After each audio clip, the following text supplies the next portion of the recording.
আমাদের গাড়ি বর্তমানে আমরা বহুত বাল বাচ্চা হলে স্কুলে পড়ালেখা করাই, আমরা বহুত কষ্টে আছি। তো আজকের দিবত 15-17 দিন ধরে পুলিশ কমিশনার আমাদের বন্ধ করে দিছে।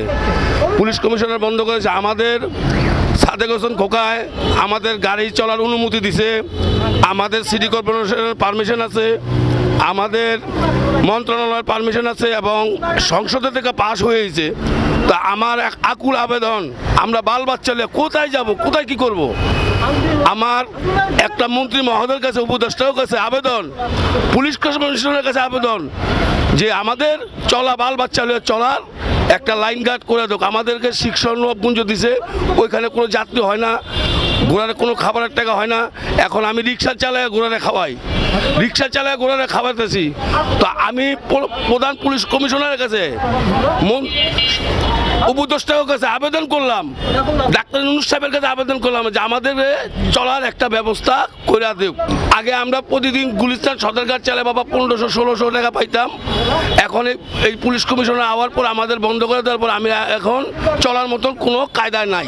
এটা কোন কারণে বন্ধ করছে এটা পুলিশ কমিশনার জানে, আমরা জানি না। আমাদের সাদেক হোসেন খোকা থাকতে মেয়র এবং তাপস সাহেব থাকতো, আমাদের সিটি কর্পোরেশন পারমিশন দিছে এবং রোড ওই নাম্বারও দিছে, প্লেট নাম্বারও দিছে, সংসদের থেকে আমাদের এটা পারমিশন হয়ে আইছে। তো পুলিশ কমিশনারের কাছে আমার আবেদন, কি আমরা কি অপরাধ করছি, কি অন্যায় করছি, কি অন্যায় করছি? আমরা বাল বাচ্চা হলে কোথায় যাব, কোথায় কি করব, কোথায় খাওয়াবো, এই ঘোড়ারে কোথেকে পালবো? পুলিশ কমিশনারের কাছে এবং উপদেষ্টার কাছে, ডাক্তার ইউনূস সাহেবের কাছে আমার আবেদন। ঘোড়ার গাড়িতে চড়ার অনুভূতি অন্যরকম একটা ফিলিংস, ইটস ট্রেমেন্ডিয়াস। কিন্তু ঢাকা শহরে গুলিস্তান থেকে আমরা যখন সদরঘাটে যাই আর কি, তো যে জ্যাম পড়ে ওই জ্যামের জন্য যে আসলে মূলত যে সৌন্দর্যটা বা যে উপভোগ্য যে ব্যাপারটা, ওইটা আসলে আমরা ফিলিংসটা ভালোভাবে নিতে পারি না। আর এখনকার সময় খুব ওয়েদার খারাপ, তো যার জন্য হিটস্ট্রোক করার মতো একটা ব্যাপার স্যাপার থেকে থাকে। তো ওয়েদার যখন ভালো থাকে, ওয়েদার যখন বৈরী থাকে, মানে হালকা যখন বৃষ্টির অবস্থান যখন থাকে, তখন আমরা ঘোড়াতে চড়ে বা ঘোড়ার গাড়িতে চড়ে যে মূল যে একটা আনন্দদায়ক যেই ব্যাপারটা, ওই ফিলিংসটা আমরা নিতে পারি। যখন গরমটা একটু কম থাকে আর কি, আর গরমটা বেশি থাকলে তখন আমরা এই মজাটা নিতে পারি না।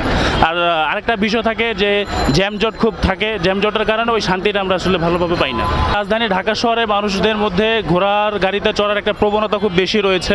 তো যার জন্য যারা আর কি এই ধরনের লাইনে বা পাইপলাইনের মধ্যে রয়েছে, তারা চাচ্ছে মানুষদেরকে বিনোদনের মধ্য দিয়ে যে তারা যাতে এক স্থান থেকে আরেক স্থানে যাতে সুন্দরভাবে যেতে পারে, আর তার সাথে যাতে বিনোদনও যাতে হয়, ওই একটা ব্যাপার আমরা আর কি লক্ষ্য করা যাচ্ছে তাদের মধ্যে। ঘোড়া গাড়িতে আক্রোশের ব্যাপারটা আমি মনে করি, আমরা যখন বাসে চড়ি, বাসে চললে দেখা যায় কি ঢাকা শহরে আপনি যখন একটা সিটে বসবেন, আপনার সিটের পাশে একাধিক মানুষ আর কি দাঁড়িয়ে থাকে, তো খুব অকওয়ার্ড ফিল লাগে আমাদের আর কি এক জায়গা থেকে আরেক জায়গায় যেতে। আর ঘোড়ার গাড়িতে দেখা যায় আমরা যদি 3টা সিট যদি থাকে, 3টা সিটে বসতে পারি, আর ব্যাপারটা একটু ডিপলি হাই থাকে, আমরা কমফোর্টেবলভাবে বসতে পারি আর যেতে পারি। তো এটার জন্য আমি মনে করি যে ঘোড়ার গাড়িতে মানুষের চড়ার প্রবণতা দিন দিন বৃদ্ধি পাচ্ছে।